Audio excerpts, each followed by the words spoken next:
Oi pessoal, vamos fazer aqui um segundo vídeo e concluir o nosso aproveitamento do livro Poética, de Aristóteles, em que ele fala da poesia épica ou heróica, né? Homero, Hesíodo, e da poesia trágica, Ésquilo, Eurípides, Sófocles, principalmente.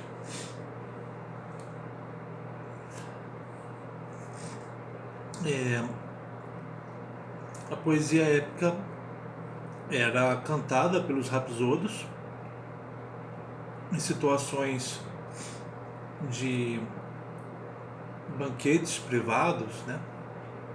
Ou também em situações públicas. O rapsodo cantava as histórias da Ilíada, da Odisseia.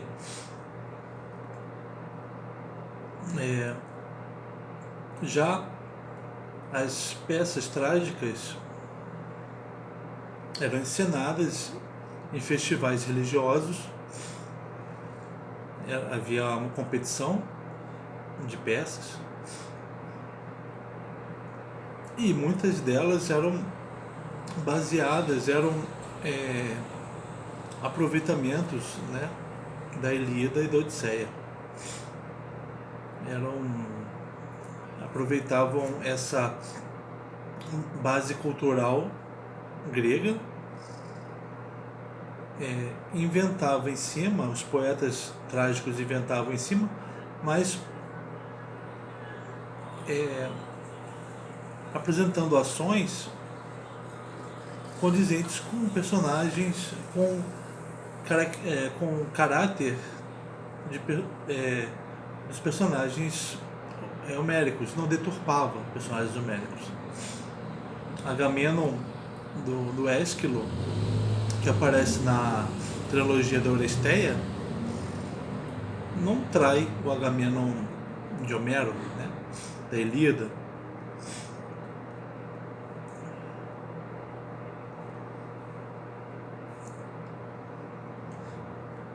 O Aristóteles ele vai entender que o objetivo da poesia trágica, das peças, né, é provocar as emoções no seu público, emoções de medo e compaixão.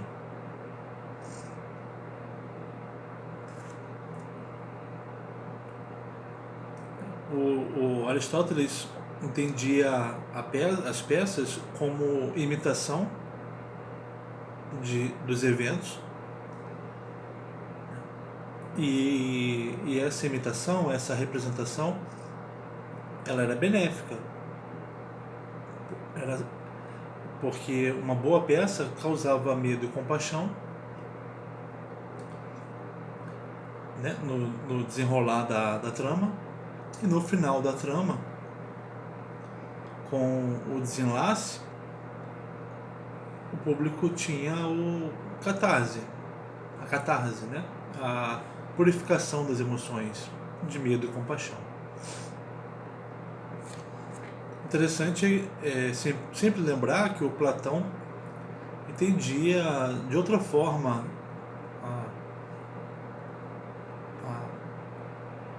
a peça. Ele não qualificava, ele não via como algo salutar as peças, os espetáculos, à medida que, por serem cópias das coisas que aconteciam, né, dos homens, das situações cotidianas, por serem cópias, estavam muito distantes daquilo onde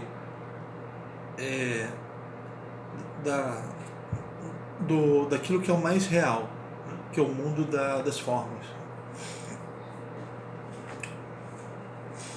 Aristóteles não, ele vai pensar no efeito benéfico das peças para os homens.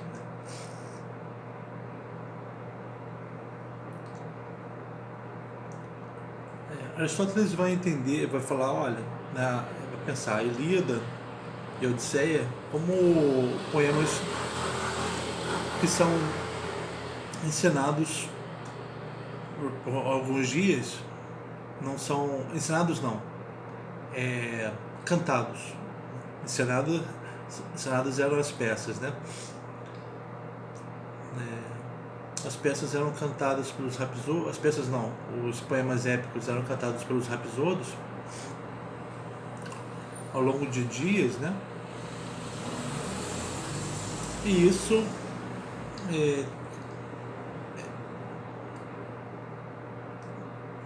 fazia com que aí o Aristóteles vai entender a Ilíada como um poema, ele vai dizer, simples e com muito sofrimento, e a Odisseia como um poema complexo e baseado no caráter.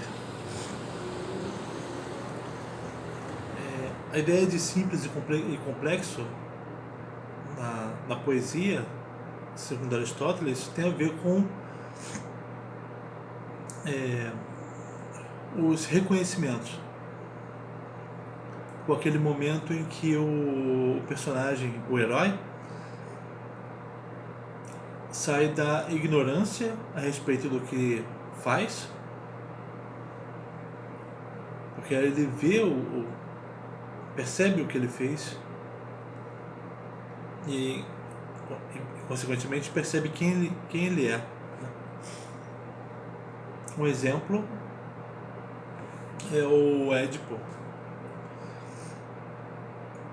Mas falando da Ilíada, uma peça simples porque tem pouco reconhecimento, pouca situação em que o personagem sai de uma situação de ignorância para ver o que ele fez. A gente pode pensar na perdição do Agamemnon, né? Que tem ele age sem saber o que está fazendo, mas vai chegar um momento em que ele vai perceber, inclusive vai tentar se retratar com Aquiles, né?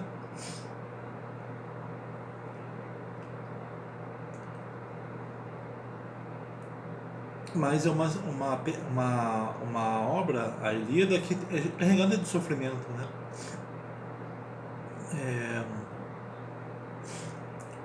Pela quantidade de mortes e perdas de entes queridos, né? O destino dos troianos, das troianas, né? Escravizadas. A Odisseia, ela tem bastante reconhecimentos. Então é uma peça complexa. Reconhecimentos são,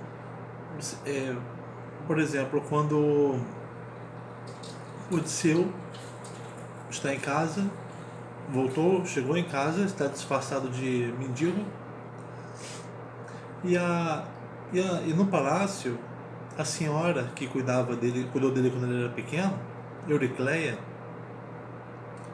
o lava, e ela reconhece um ferimento na coxa dele, que Odisseu teve essa marca, foi marcado por um javali, né, que ele caçou. Aí a Euricleia percebe que aquele mendigo é o Odisseu que voltou, e fica muito emocionada, né? Reconhecimentos também, o Telêmaco e o Eumeu, né, reconhecendo o Odisseu, a Penélope reconhecendo o marido, né? Tem algumas situações de reconhecimento, de saída da ignorância, né?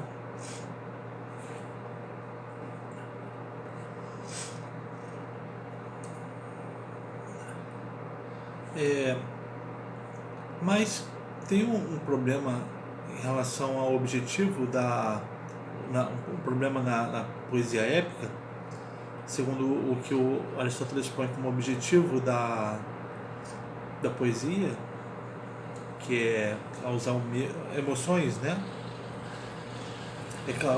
Dar ao público a vivência como se eles estivessem vendo os acontecimentos diante deles, né? Ouvir o poeta épico, ver uma peça, é como se eles estivessem vendo os acontecimentos e sentindo, né, pelo herói. Então tem um problema na poesia épica, que elas são longas, né? Então elas acabam diluindo as emoções.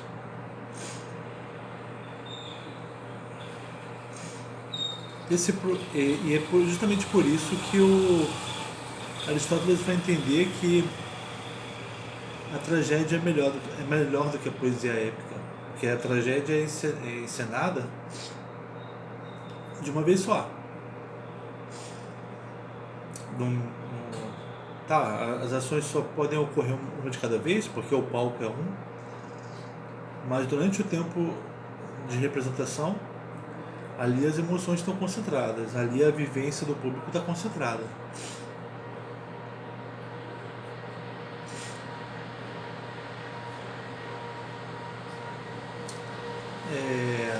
O que pode atrapalhar a vivência do público numa tragédia, numa peça trágica, a peça trágica depende do texto, né, das elocuções, né? Depende dos figurinos, dos atores, do cenário, das máscaras, das danças. Então tem movimento e tem locução para contar uma história que é uma sequência de acontecimentos, né? O começo, meio e fim. O problema, segundo Aristóteles, a peça se torna ruim quando tem um excesso de movimentos. A poesia épica não tem movimento nenhum, é o Rapsódo cantando. Agora, você imagina você está assistindo uma peça que tem um texto e você tem muito movimento dos atores, né? Tem muitos adereços, muitas coisas que acabam desviando a sua atenção.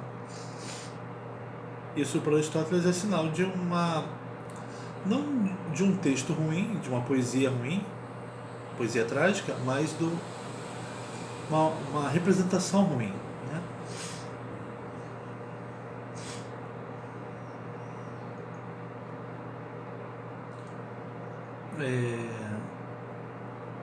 O Aristóteles até fala que a poesia épica, a princípio, é para pessoas mais cultivadas, né? Que só os mais ricos, que também eram os mais cultos, podiam presenciar um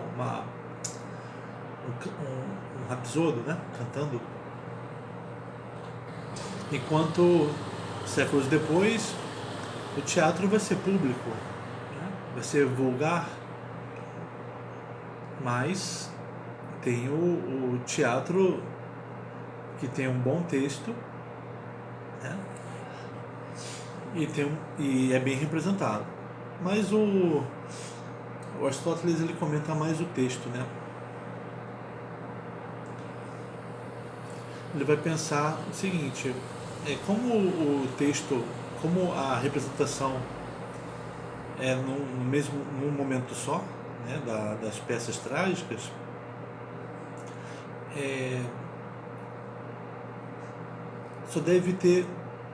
elas só devem ter um ponto de virada e não dois. Um ponto de virada em que um personagem que não é um grande exemplo de virtude, mas também não é vicioso, não é perverso, ele é familiar do público, para o público sentir por ele, o público temer pelo destino dele. Imagina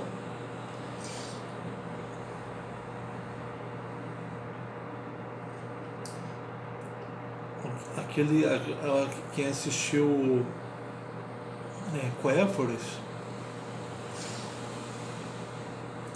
que vê o Orestes sendo perseguido pelas Erines para que ele vingue o pai. Que você quer que ele faça cumpra o objetivo dele, mas você teme pelo destino dele, porque o que vai acontecer com ele depois que ele fizer isso? Você sabe, você tem um presságio de que ele não vai se livrar dos problemas dele. Talvez os problemas dele, na verdade, os problemas dele vão aumentar depois de matar a mãe, né, que matou o pai. Porque ele vai ser perseguido pelas Erines que querem matá-lo.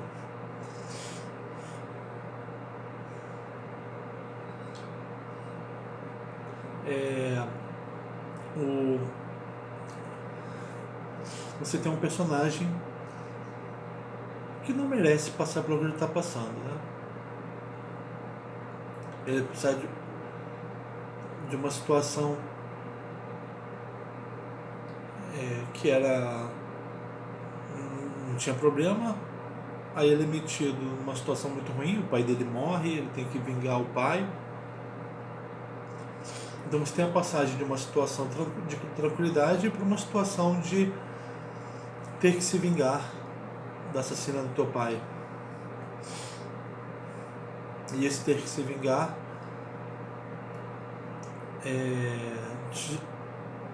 ao se vingar você tem mais problemas ainda, né?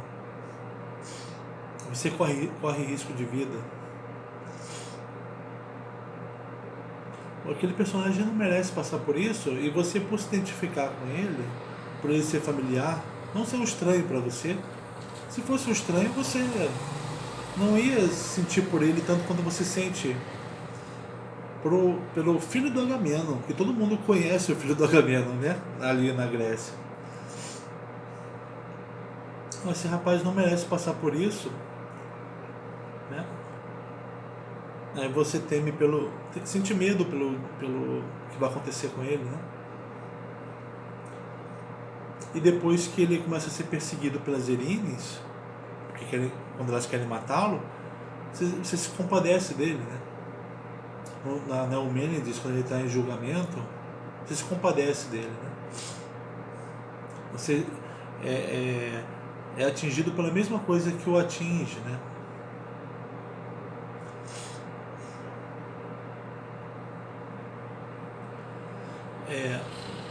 As ações do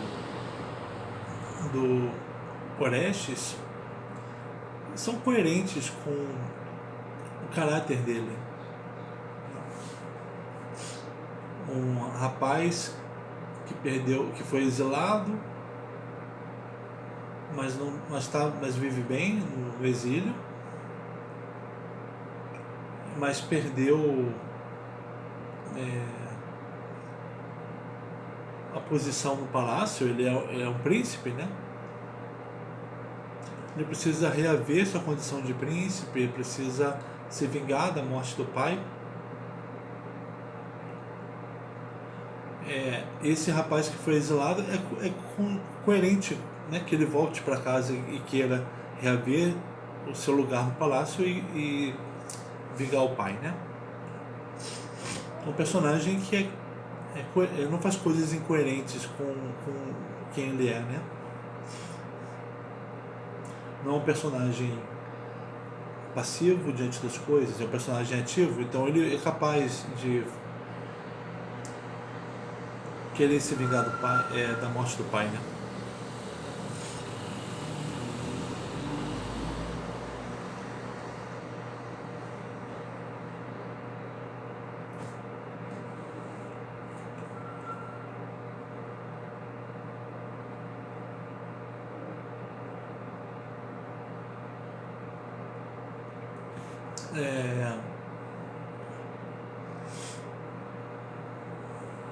Aristóteles vai entender então que as peças elas têm um momento de complicação, tem um ponto de virada, aí tem um encaminhamento para o desfecho, né? A complicação é tudo que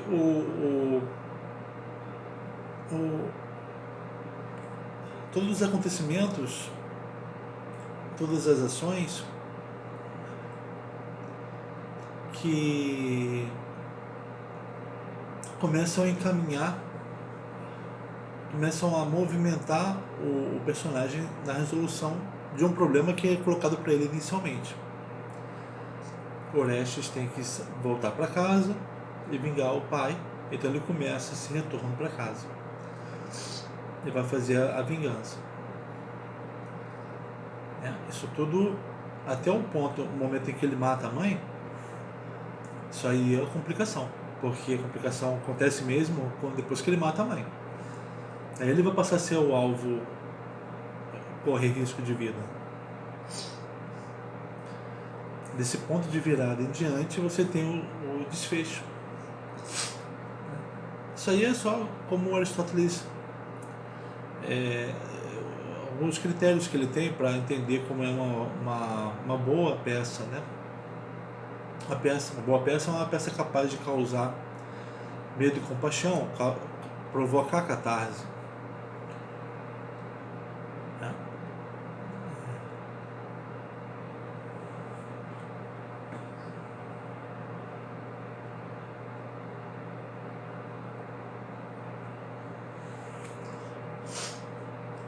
Essas ideias vão aparecendo aqui no canal, né? À medida que a gente for lendo outras peças.